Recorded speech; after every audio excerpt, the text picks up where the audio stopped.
Today we're going to be making Southwest pretzels, and they're super awesome to either have for yourself at home or to have for your next get-together. It's kind of a new take on the boring old pretzels. I mean, everybody loves pretzels, but it's nice to give them a kick every once in a while and do something different. So what we're going to be working with is a large, deep bowl that you're going to be tossing the pretzels about every half an hour, 45 minutes, hour, whatever, until they're completely dry.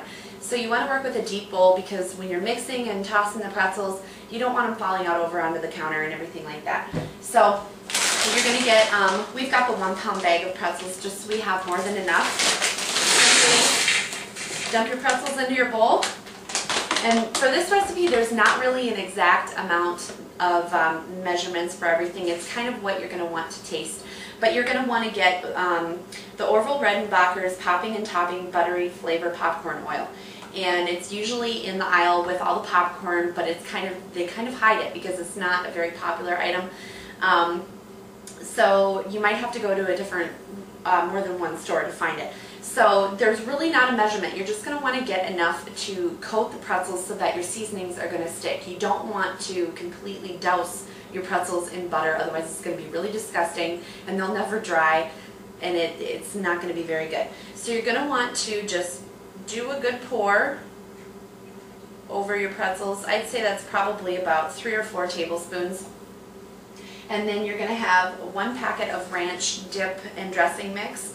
And you can get the buttermilk kind or you can get an off-brand, it doesn't matter. We just got the salad dressing and seasoning mix. And you're going to dump that over your pretzels. And then you're also going to want to get Mrs. Dash Southwest Chipotle seasoning, easy for me to say.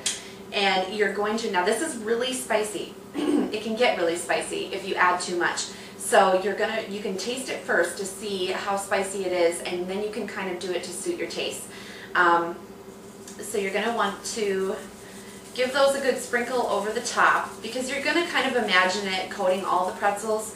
And so then you're going to take your tossing spoons, salad spoons, whatever, you can use a spatula, it doesn't matter. Try to be kind of gentle with your pretzels so you don't break up a lot of them. And just give those some good tosses to get them all coated and kind of mix all the seasonings in there.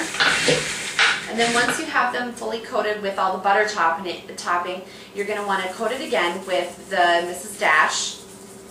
We kind of like spicy stuff in our house, so sometimes I tend to go overboard, and then they really pack a lot of heat. So like I said, you want to be careful with that seasoning.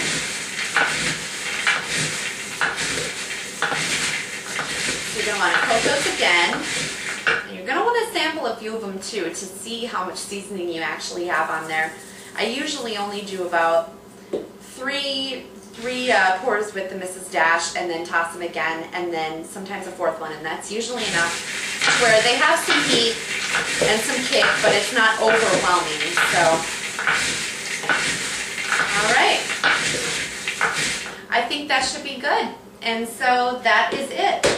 And then like I said, about once an hour or half an hour, come back to your bowl. You don't have to have them covered or whatever. You can come back to your bowl and give them a good toss again so you're, mixing in all that butter again so the top layer has room to dry. And then toss it again. Let that layer dry. Come back again until they're fully dry and ready to go. And then after you're done, just put them in a Rubbermaid container or a big plastic baggie until they're ready to go, and voila, something super simple, super easy, it's fast, and I have never heard one bad complaint yet. So, Southwest pretzels.